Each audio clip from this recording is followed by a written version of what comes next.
보통 하루 일과를 어떻게 시작들 하십니까? 예. 어떤 사람은 그렇게 시작을 하죠. 아침 시간에 자기도 모르게 습관적으로 눈을 딱 뜹니다. 부지런히 아침을 시작해서 굉장히 여유로운 시작을 하는 분들도 계십니다. 편안한 음악, 아주 그냥 기분 좋은 음악과 함께 더불어서 산책을 하기도 하고요. 아니면 나무에 물을 주면서 우아한 식탁에 앉아서 편안하게 밥을 즐기면서 이제 아침 준비를 하는 분들이 계시죠. 그리고 남들보다는 조금 여유 있게 출발을 해서요. 출근을 하거나 아니면 학교에 도착을 하시는 분들도 계실 거예요. 그런데 반면 어떤 분들은요. 알람 시간이 수백 번을 울려도 일어나지 않습니다. 그리고 엄마가 발로 차고 엎어치고 뒤집어 놔도 일어나질 않습니다. 그제서야 겨우 눈을 떠서는요. 헐레벌떡 일어나서는 뭐 아침밥을 먹는 건 고사하고요. 물 한 잔도 제대로 못 마시고 뛰쳐나가죠. 그리고서는 만원 버스에 콩나물 시루처럼 빼곡히 들어서서 그나마 제 시간에 맞춰서 출근이라도 하면 다행인 분들도 계실지 모르겠습니다. 여러분은 어느 쪽에 속하시나요? 네. 후자 쪽인가요? 빠듯하게 가시는 그런 분들이신가요? 어떠세요? 예. 너무, 예. 제가 손들라는 얘기도 없었고, 반응하라는, 이럴 때 딱 가만히 계셔야 되는 거야. 사생활이 폭로가 됩니다. 예. 아니면 뭐 전자처럼 굉장히 부드럽게, 여유있게 하루를 시작하시는 분들은 손 드셔도 돼요. 이럴 때 당당히 손 드시는 거예요. 예. 제 생각대로 여기 계시는 분들은 대부분이 부지런히 움직이시는 것 같네요. 절반 이상이 손 드셨어요. 그쵸? 예. 저도 그런 것 같아요. 저도 아침을 보면은 그닥 여유있게 일어나는 경우가 언젠가라는 생각을 해보면은요. 저는 이제 그 아이 엄마가 되면서 좀 바뀐 것 같아요. 지금 저는 이제 아침에 제 얘기를 잠깐 하면요. 저는 6시에 아침 일과를 시작을 합니다. 예. 대부분 그때 일어나잖아요. 그렇죠? 예. 네, 제 얘기가 아니라 우리 어머님들께서는 대부분 아이들의 아침잠을 새밥을 차리고 일과를 시작하기 위해서 이른 아침부터 정말 부지런히 움직이시죠. 저도 뭐 별 다르진 않은 것 같아요. 아침에 아이들 깨우고요. 그리고 남편 출근 준비도 시키고요. 그리고 저도 이제 직장을 다니는 사람이기 때문에 아침 출근 준비를 좀 분주한 아침을 보냅니다. 어떻게 보면 그런 것 같아요. 우리가 뭐 얼굴도 다르고 나이도 다르고요. 학업이라든가 아니면 하고 있는 일들이 다르지만은 세상 사는 건 어떻게 보면은 비슷하게 반복이 되고 있는 거죠. 부지런한 사람도 그 하루가 비슷해요. 그리고 빠듯하게 시작하는 그 사람도 그 하루하루가 매일 일과가 비슷하게 진행이 되고 있다는 거죠. 심지어 우리 7살 난 아이들도 매일이 똑같다고 이야기를 합니다. 우리 일상은 그런 걸까요? 시간은 어떤 의미일까요? 사실 시간에 대한 고찰은요. 지금부터가 아니라 아주 고대서부터 시작이 됐었죠. 아리스토텔레스라든가 플라톤에서부터 시간에 대한 질문들, 생각들은 꾸준히 이어지고 있습니다. 4세기경에요. 성 어거스틴은 이렇게 이야기했습니다. 시간은 인간의 정신이 경험하는 하나의 환영적인 산물이다 라고 했는데요. 우리가 생각하는 경험들이 일종의 어떤 환상을 만들어내는 의미다라고 이야기를 한 거죠. 제가 지금부터 여러분께 이야기하고 싶은 이 영화 속의 주인공도 처음에는 본인에게 환영이 보인다고 생각을 하기도 합니다. 바로 그랜드훅 데이라는 그 영화인데요. 여러분들께서 보셨을지도 모르겠어요. 이 영화 주인공은 마법에 걸려버립니다. 매일 똑같은 하루가 반복이 되는 거죠. 아침 시간이 매일이 되면은 어떻게 되냐면 6시면 눈을 뜹니다. 그리고 똑같은 사람을 만나고요. 똑같은 일을 경험을 하고요. 똑같은 일로 하루가 마무리가 되는 거예요. 여러분들께서 만약에 지금 이 시각 나가서요. 누구를 만날지를 알고 있어요. 그리고 만약 여러분들이 그 사람과 어떤 이야기를 나눌지를 알게 된다면 어떠시겠어요? 좋으시겠어요? 재미없어요? 싫어요? 그럼 예를 들어서 그겁니다. 하루가 끝나고 여러분 또 이 자리에 옵니다. 이 자리에 오고 또 저를 만나는 거예요. 어떨까요? 어머. 그렇게 마음의 표현을 저는 좋아요. 이 사람도요. 처음에는 신났어요. 여러분 생각해보세요. 신이 된 것 같지 않을까요? 내가 어떤 사람을 만나고 뭘 할지를 다 아는 거예요. 그래서 이 사람은 어떤 일을 시작하냐면 불려주기 시작합니다. 사람들을 불려주고요. 불탕도 먹여요. 그리고 또 돈을 뭐 옛날 막 열심히 모으고 벌어야 했잖아요. 그러지도 않아요. 펑펑 씁니다. 그리고 정말 사람들에게 어떻게 보면은 익살맞은 여러 가지 뭐 이야기를 막 하면서 자기가 하고 싶은 데 다 하는 거예요. 그래도 괜찮았어요. 내일이 되면 다시 또 같은 하루가 시작이 돼도 사람들은 그걸 기억을 못하는 거예요. 재밌죠? 처음에는 이 사람도 신났는지도 모르겠어요. 왜냐하면 우리가 그렇잖아요. 우리가 살면서 신나고 즐거울 때는 언제입니까? 내가 기대했던 일이 그죠? 그대로 짠 하고 이루어졌을 때가 아니겠습니까? 이 사람도 처음엔 그랬는데요. 생각해보세요. 여기 계신 분께서 조금 전에 싫다고 이야기를 했지만 당장 내일 똑같은 사람을 또 만나고 똑같은 상황이 또 일어나는데 그걸 나만이 알고 있다면 이 사람도 굉장히 괴로워하면서 그 시간에 대해서 굉장히 슬럼프에 빠지게 돼요. 그리고는 죽으려고까지 욕심을 냅니다. 근데 그래봐야 소용이 없는 거예요. 왜요? 내일도 똑같이 6시면 눈을 뜨고 똑같은 사람과 또 만나야 되고 똑같은 일을 반복하게 되는 마법에 걸렸거든요. 그런 이야기가 있습니다.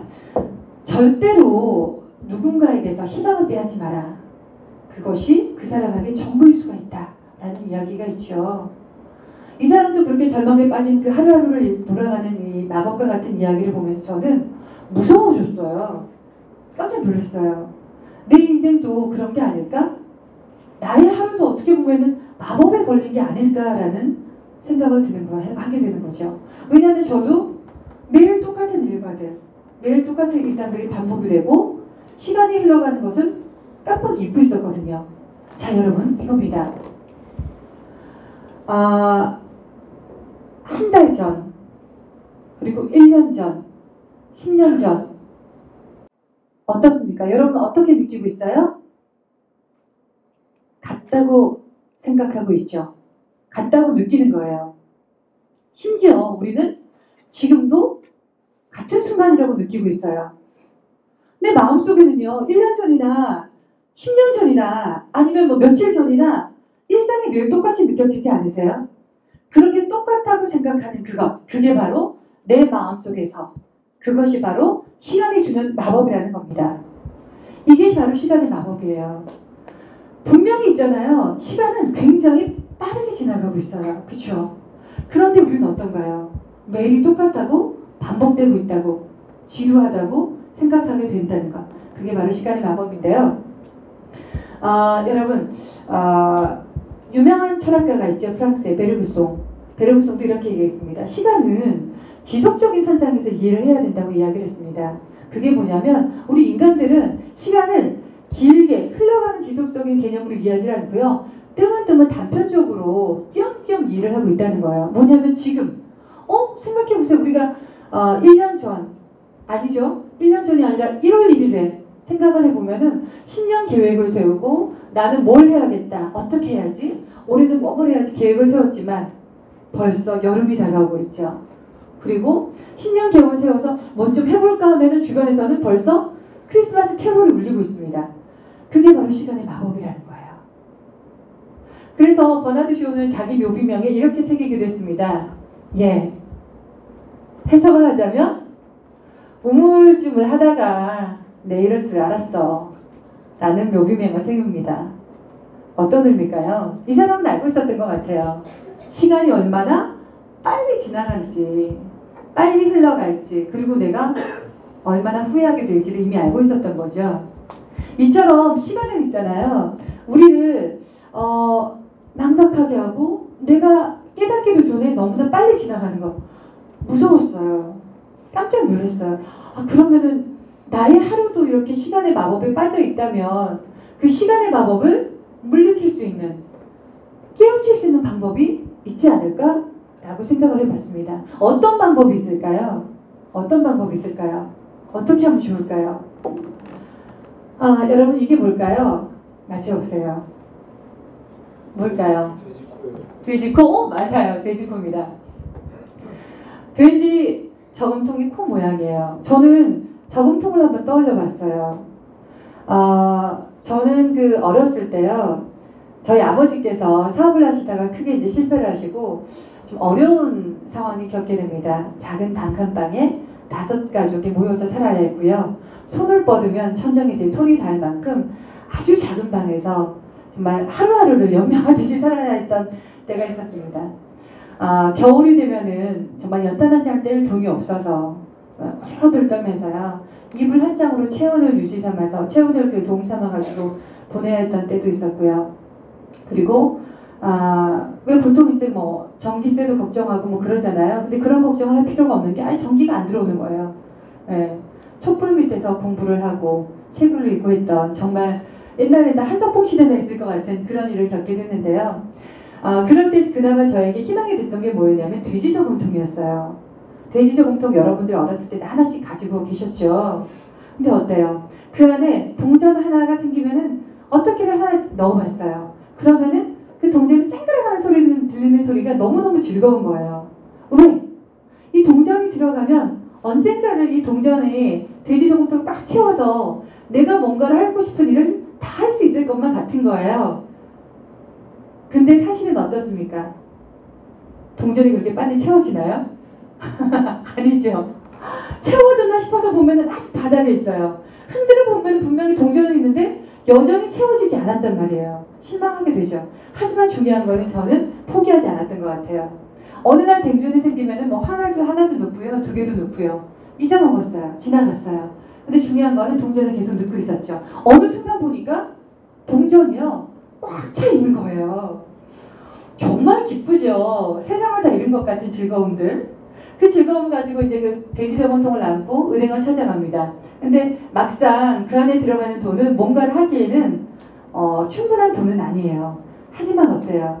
다 채워졌다는 즐거움에 저는 굉장히 하루가 즐거운 거죠. 그리고 이제까지 그 시간이 헛되게 느껴지지 않았던 것 같아요. 제 생각은 그랬습니다. 이거다. 저금통이다. 돼지 저금통. 이게 나의 답이구나. 라는 생각을 했습니다. 여러분 힌트를 얻으셨어요? 여러분 여기서 잠깐 눈을 감고 이야기를 좀 진행을 해보겠습니다. 여러분 눈을 한번 감아보세요. 지금 보니까 이제 연령대가 굉장히 다들 젊은 분들이 많이 오셨는데요. 10년 전이라면 10년 전으로 시간이 돌아가요. 10년 전으로 시간이 돌아갔을 때 내가 하고 싶은 일을 하나씩 떠올려 보세요. 10년 전으로 돌아가면 너무 어려서 뭔가 하기 힘들다. 그러면 5년도 괜찮아요. 예. 떠오르셨습니까? 10년 전이었다면. 자, 이제 눈을 떠보세요. 눈을 뜨셔야 돼요. 눈을 떠주세요. 계속 감고 계시면 안 되죠. 어떤 생각들을 하셨나요? 떠오르는 뭔가 하나가 있었습니까? 그걸 여러분 꿈의 저금통이라고 생각해 보세요. 그 하고 싶은 것이 바로 여러분의 꿈의 돼지 저금통이 되는 거예요. 그리고 그 하고 싶은 일을 위해서 해야 될 것이 바로 동전이 되는 거예요. 그 일을 돼지 저금통에 하나씩 넣는 겁니다. 어떤 때는요 하나도 좋아요. 어떤 때는 뭐 10개도 좋고요. 많을 때는 더 쏟아 부어도 좋아요. 그게 시간일 수도 있겠죠. 제가 말하고 싶은 건 여기서 이제 10분의 시간이 나오는데요. 여러분께서 그 일을 하기 위해서 시간이 없을 때는 10분이라도 좋아요. 합니다. 시간이 많을 때 일주일을 투자하셔도 좋고요. 그 이상의 시간을 투자하셔도 좋아요. 근데 중요한 건 그 동전을 넣는 최소한의 시간 10분을 잊지 않는다는 게 중요합니다. 저는 그래서 그 하고 싶은 일들을 막 생각을 해봤어요. 제가 말씀드렸던 그 시간의 마법을 깨달은 게 이제 30 즈음이었는데요. 힘든 가정생활과 이런 일 때문에 저는 10대 시절부터 안 해본 일이 없었던 것 같아요. 과외는 기본이고요. 그리고 뭐 접시 닦기도 해봤고요. 갈비탕집에서 서빙도 해보고요. 그리고 뭐 커피숍에서 서빙하는 건 물론 카운터에서부터 심지어 저는 또 오토바이를 좀 타고 다녔어요. 그렇게 안 보이나요? 어떤 분들은 껌 드시고 왔냐 물어보시는데 뭐 그 정도까지는 아니었고요. 그렇게 힘들게 하지만 제 삶에 열심히다 보니까 30이 돼서는 저희 집도 어느 정도 조금은 이제 빚도 갚게 되고요. 여유가 생겼어요. 근데 뒤돌아보니까 이 시간이 너무너무 속상하고 화가 나는 거예요. 하고 싶은 일 너무나 많은데 그때 제가 생각했던 걸 하고 싶은 것들을 꼽아봤어요. 굉장히 많더라고요. 그것들을 저는 1년에 하나씩을 한번 생각해 봤습니다. 그게 바로 이겁니다. 1년이 시작이 되면 저는 하는 일이요. 10가지 계획을 세웁니다. 10가지 계획을 세워서 하고 싶은 일들을 일단 적어봐요. 그리고 그 계획들을 1년 동안 이루기 위해서 저는 꾸준하게 노력을 합니다. 최소한의 10분이라도 저는 저희 꿈의 저금통에 동전을 넣는 거죠. 그리고 1년 지나간 후에 그 10가지 계획에 점수를 매겨보기도 합니다. 물론 대부분 잘 못 됐을 경우도 있어요. 그리고 한 해 계획 중에서 내가 이루어냈던 것들과 그리고 내가 뜻하지 않았던 분들, 즐거운 일들을 그리고 속상했던 일들도 10가지의 뉴스로 이슈를 한번 정리를 해봅니다. 그렇게 되면 나 스스로도 반성이 되고요. 그리고 또 나 스스로에게 취업이 되는 응원할 수 있는 그런 시간이 되기도 합니다. 이렇게 해서 저는 꿈의 저금통이 10년 쌓이게 됩니다. 그래서 이거예요. 2005년부터 저는 이 꿈의 돼지 저금통을 위한 10년 계획, 1년 계획들을 쭉 적어봤고요. 지금까지도 계속 이어지고 있습니다. 10대 계획들, 그리고 10대 뉴스들 정리를 하면서 한 해 계획을 시작하고 저희 꿈의 저금통을 만들어가고 있는데요. 여러분, 우리가 살다 보면 하고 싶은 일이 참 많아요. 그렇죠? 근데 다음은 그런 얘기를 합니다. 시간이 없어. 시간 너무 빨리 지나가. 나는 너무 늦었잖아. 라는 얘기를 합니다. 하지만 그럴 때 여러분, 하고 싶은 일을 위해서 조금만 더 힘을 내보세요. 그리고 그때 저는 저에게 해주는 이야기가 있습니다. 바로 나를 믿습니다. 여러분 한번 같이 해보시겠어요? 나를 믿습니다. 나를 믿습니다. 예, 나를 믿습니다. 나를 믿습니다. 네. 나를 위해서 작은 약속을 지켜나갈 수 있는 10분만큼의 최소한의 동전을 나의 저금통을 위해서 조금씩 넣어보시고 넣는 것을 멈추지 않는 것이 중요합니다. 그랬을 때요, 여러분들은 내가 꿈꾸었던 그것을 이루어낼 수도 있을 것 같습니다. 제가 사는 그 고향이 바로 제가 살았던 곳이 이제 경남 지대였는데요. 그 지대는 아주 작은 터널이 하나 있습니다. 지대와 마산을 잇는 터널인데요. 제가 힘든 시절 이 터널을 지나간 적이 있었어요. 어둡고 길고 끝이 없어 보이는 그 길이 마치 저의 인생처럼 느껴지기도 하더라고요. 그런데요, 그 순간 내가 여기서 멈춘다면 저 끝에 보이는 작은 빛이 보이는 저 터널의 입구가 영원히 나한테 오지 않겠죠. 저는 영원히 이 자리에 서 있어야만 될 것 같은 무서운 생각이 들었어요. 그래서 뛰었습니다. 뛰어도 여전히 저 작은 빛은 다가오지 않았어요. 걷기도 하고요. 그러던 순간 어느새 그 출구는 제 눈앞에 펼쳐지더라고요. 왜? 저는 멈추지 않았거든요. 아무리 힘들고 어려워도요. 그리고 뭔가를 이루고 싶은데 잘 되지 않아도 멈추지 않고 나의 꿈을 위해서, 나의 꿈의 저금통을 위해서 10분의 작은 동전을 하나씩 넣는다면 내가 원하는 것을, 그리고 여러분이 원하는 꿈을 위해서 좀 더 가깝게 다가갈 수 있을 것 같아요. 왜? 우리가 생각하는 것보다 시간은 훨씬 더 빨리 지나가거든요. 10년은 훨씬 더 빠르게 흘러가니까요. 저는 여기서 이 강의를 마무리 지으면서 이야기를 하고 싶습니다. 제 책에 나온 이야기이기도 한데요. 지금 시작하면 10년 후에 기쁠 것이고 지금 멈춘다면 10년 후에 슬퍼할지도 모른다 라는 말씀을 드리면서 이 강의를 마무리 짓겠습니다. 감사합니다.